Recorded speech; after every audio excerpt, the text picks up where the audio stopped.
किसान भाइयों, आज की वीडियो में हम बात करने वाले हैं हमारी गेहूं की फसल में बालियां निकलने के बाद हमें ऐसे कौन से स्प्रे करने हैं कि हम ज़्यादा पैदावार ले सकें।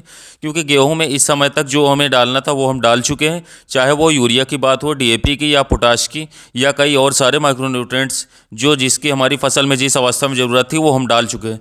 तो हम बालियाँ निकलने के बाद ऐसे कौन से तत्वों का स्प्रे करें जिससे हमें बहुत अच्छी बम्पर पैदावार देखने को मिले। अभी यहाँ पर मैं ऐसी कोई घिसी पिसी चीज़ें नहीं बताऊँगा जो कि बालियों को लंबा कर सके या खींच सके। पूरी दुनिया में आज के समय में ऐसे कोई प्रोडक्ट एग्जिस्ट ही नहीं करते जो आपकी बालियों का साइज़ बढ़ा सकें। तो अब दोस्तों, हमारी गेहूं की फसल में इस समय तक बालियां निकल आई हैं। तो यहाँ पर कई सारे किसानों ने 05234 डाला होगा या 1261 डाला होगा या फिर कई सारे किसानों ने बोरॉन को भी डाला होगा। अब कई सारे किसान जानकारी के अभाव में कुछ भी नहीं डाल पाए हैं और उनके खेत की बालियां निकल आई हैं। तो इस समय पर हमें ऐसी कौन सी स्प्रे करने हैं जिससे हम अपने पैदावार को बढ़ा सकें। हम यहाँ से कम एक स्प्रे में हम अपनी गेहूं की फसल से एक अच्छी पैदावार ले सकें। तो दोस्तों, वीडियो को शुरू करने पर से पहले हमारे चैनल को सब्सक्राइब नहीं किया तो किसान भाइयों हमारे चैनल को सब्सक्राइब कर लें, जिससे आपको आने वाले वीडियो का नोटिफिकेशन आपको मिलता रहे। तो दोस्तों, आपकी गेहूं की फसल में इस समय तक अगर बालियाँ निकल आई हैं तो यहाँ पर हम स्प्रे करेंगे 13045 और इसके साथ हम एक अच्छी सी फंगीसाइड को प्रयोग करने वाले हैं। अब कई सारे किसान भाई यहाँ पर सोचेंगे कि 13045 ही हमें क्यों स्प्रे करना है। तो किसान भाइयों, जबकि मार्केट में बालियाँ निकलने के बाद 0050 को सबसे ज़्यादा रिकमेंड करा जाता है।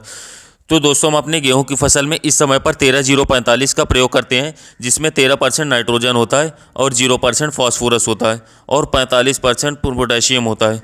अब यहाँ पर हमारी गेहूं की फसल में 13045 डालते हैं, जिसमें 13% नाइट्रोजन है। नाइट्रोजन को इस समय पर देने की ज़रूरत बहुत ही ज़्यादा होती है। इसका भी एक कारण है किसान भाइयों कि हमने इस समय पर अपने झंडे पत्ती को या फिर पत्तियों को हरा भरा रखना है और इस समय तक हमारा झंडा पत्ता या पत्तियाँ ज़्यादा हरी भरी रहेंगी, तभी हम अपने गेहूं की फसल से अच्छी पैदावार ले पाएंगे। और इस समय पर जितनी ज़्यादा पत्तियाँ हरी भरी रहेंगी, स्वस्थ होंगी, और उतनी ज़्यादा हमारे मात्रा में पौधे भोजन बना पाएंगे, जिससे दानों का वजन और साइज बढ़ेगा। अब यहाँ पर फास्फोरस की हमें ज़्यादा ज़रूरत नहीं होती है, जो भी ज़रूरत होती है वो हम अपनी गेहूं की फसल में पहले से डाल चुके हैं। तो दोस्तों, अगर आप इस समय पर 13045 का स्प्रे करते हो, जिसमें आपको 45% पोटेशियम मिलता है, जिसका मेनली काम होता है कैल्शियम और मैग्नीशियम को जड़ों के माध्यम से पौधे ज़्यादा मात्रा में एब्जॉर्ब कर पाए, और इस समय पर अगर आप 13045 का स्प्रे करते हो तो पौधे ज़्यादा मात्रा में भोजन बना पाते हैं और हमारी गेहूं की फसल की पत्तियों से बालियों तक ग्लूकोज का ज़्यादा मात्रा में मूवमेंट होता है, जिससे हमें बहुत अच्छी पैदावार देखने को मिलती। क्योंकि इस समय पर अगर हम ग्लूकोज का ज़्यादा मूवमेंट करा लेंगे तो उतनी ही ज़्यादा मात्रा में हमारे दाने भर के आएंगे, दानों का वजन बढ़ेगा और दानों का साइज बढ़ने के साथ साथ चमक भी बढ़ेगी। और इसके अलावा पोटेशियम का काम होता है किसान भाइयों पौधे के प्रतिरोधक क्षमता को बढ़ाना, और कोई भी अचानक से आने वाले स्ट्रेस जैसे कि फसल में सूखा पाला या फिर मौसम में आप देखते होगे कि बहुत ज़्यादा गर्मी या अचानक से ठंड पड़ती है, तो ऐसे मौसम से लड़ने की क्षमता हमारे पौधे में विकसित होती है। तो दोस्तों, अगर हम इस समय पर 13045 का स्प्रे करते हैं तो हम बालियों का भले ही साइज बढ़ा नहीं पाते हैं, लेकिन हम दानों का साइज बढ़ा सकते हैं, दानों का वजन बढ़ा सकते हैं और चमक भी बढ़ा सकते हैं, जिससे हमें बहुत अच्छी पैदावार देखने को मिलती है। अब इसके साथ दोस्तों, हम एक अच्छे से फंगीसाइड का भी प्रयोग कर लेते हैं, क्योंकि इस समय पर हमारी गेहूं की फसल को फंगस का सबसे ज़्यादा अटैक होता है, और अगर हमने इस समय पर फंगस को से अपने फसल को बचा लिया तो हम अच्छी पैदावार ले पाएंगे। अब आपको कोई टॉप क्लास के फंगीसाइड का ही उपयोग करना है, जिससे आपको शानदार रिजल्ट देखने को मिले। दोस्तों, यह तो बात हो गई 13045 के काम की। अब बात करते हैं इसकी डोज हमें कितनी रखनी है। तो इसे आप 1 किलोग्राम प्रति एकड़ के हिसाब से स्प्रे कर सकते हो और कम से कम 150 लीटर पानी में ही स्प्रे करें, जिससे आप आपकी गेहूं की फसल में बहुत अच्छे रिजल्ट ले पाओगे।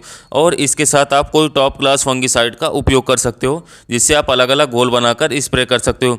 अब यहाँ पर मैं किसी भी फंगीसाइड को रिकमेंड नहीं करूँगा, क्योंकि आप कहते हैं कि बाद में कंपनी का प्रचार हो रहा है। तो क्योंकि आपको जो समय पर उपलब्ध हो जाओ, जो आपको रिजल्ट अच्छा मिलता है उसे आप डाल सकते हो, जैसे कि नेटिव आता है, मिस्टार टॉप आता है, कार्बेंडा मैंको साफ नाम से आता है, तो कोई सा भी आप ले सकते हो। तो दोस्तों, वीडियो में बताया गया 13045 के काम। अब 0050 की या 13045 का अगर स्प्रे करेंगे तो आप अपनी गेहूं की फसल से बहुत अच्छी पैदावार ले पाएंगे, क्योंकि गेहूं की फसल में 13% की मात्रा बहुत ही अच्छे से पैदावार में बढ़ाने में मदद करेगा। तो दोस्तों, आज की वीडियो में जो मैंने जानकारी दी है, अगर अपनी गेहूं की फसल में इस जानकारी को अप्लाई करेंगे और किसान भाइयों स्प्रे करेंगे फंजीसाइड्स का और एनपीके का, तो किसान भाइयों आपको शानदार रिजल्ट मिलेगा। क्योंकि दोस्तों सही समय पर सही उर्वरक का चुनाव करने से ही आपको अपनी गेहूं की फसल से शानदार पैदावार देखने को मिलेगा। क्योंकि अगर आप उर्वरक सही समय पर नहीं दे पाते हैं और आगे पीछे देते हैं तो आपको उतना खास रिजल्ट देखने को नहीं मिलेगा और आपकी गेहूं में पैदावार नहीं मिल पाएगी। तो दोस्तों आप इस समय पर 13-045 का स्प्रे करके काफ़ी शानदार अपनी गेहूं की फसल से रिजल्ट ले सकते हैं। जो आप उम्मीद कर रहे हैं अपनी पैदावार की, आपको उसी तरीके की पैदावार इन स्प्रे करके देखने को मिलेगा।